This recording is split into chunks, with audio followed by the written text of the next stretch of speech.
It was not a conventional job interview.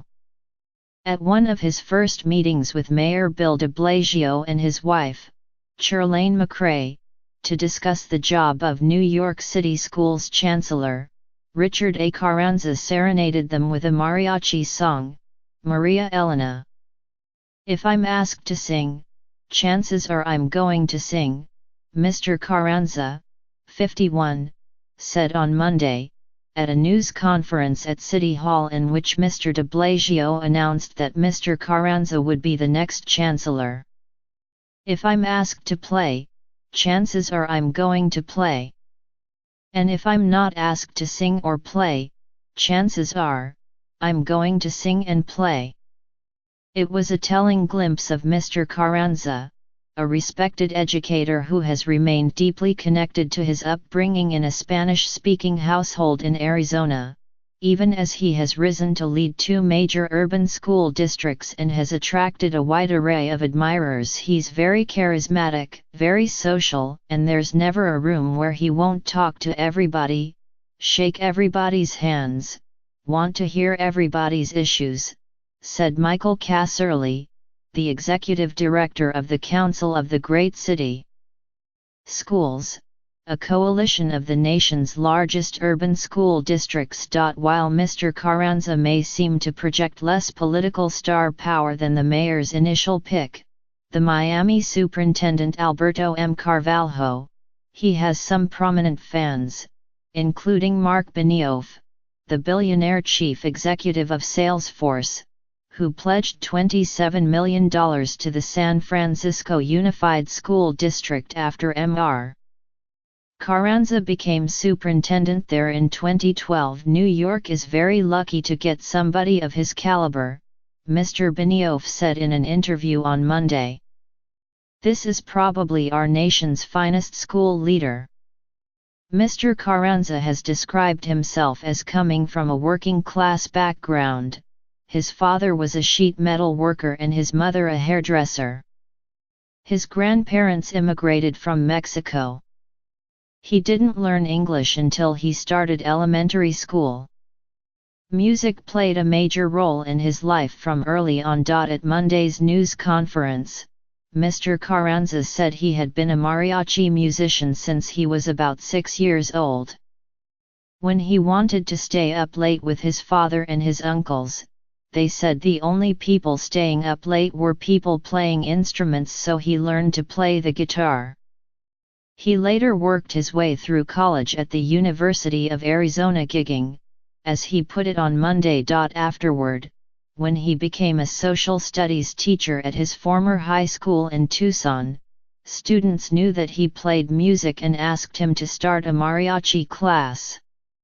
He did, and it eventually grew into a program serving 250 students and an award-winning student group, Mariachi Estlan de Pueblo High School. Later, Mr. Carranza, who eventually became principal of the school, attributed the school's improved reputation and performance to the transformative power of music in the students' lives. "That's what mariachi music does, it keeps our kids connected to who they are," he said in 2016, when he was inducted into the Mariachi Hall of Fame. At the same ceremony, Mr. Carranza described himself as really a mariachi masquerading as a superintendent. He also met his wife, Monique Garcia Carranza.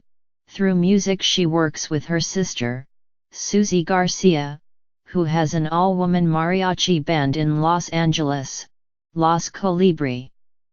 Mr. Carranza left Tucson in 2004 for the Clark County School District in Las Vegas, where he began his ascent into administration. In 2009, his former mentor in Clark County, Carlos Garcia, by then the superintendent in San Francisco, hired Mr. Carranza as his deputy superintendent of instruction, innovation, and social justice. When Mr. Garcia retired in 2012, the district skipped a national search, instead elevating Mr. Carranza as superintendent. Hydra Mendoza, the president of the Board of Education of the San Francisco Unified School District and deputy chief of staff to the mayor, said that in San Francisco, Mr. Carranza presided over a period of consensus among the school board in improving academic performance.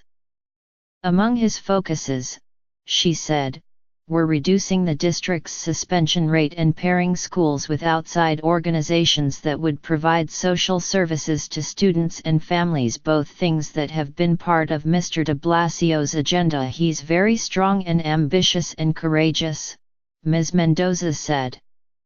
He was willing to put some things out there that others were not.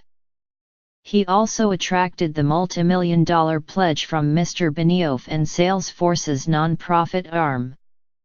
Part of the gift went to create something called the Principal's Innovation Fund, which awards annual grants of $100,000 to the principal at each of the district's 21 middle and K-8 schools, which they can use for whatever they think is most important. Richard was able to stand back and say, "No, I'm not going to control that money. I'm going to let you, the principal, make that decision," Mr. Benioff said, adding that it is more typical to see district administrators trying to take control of every last dollar.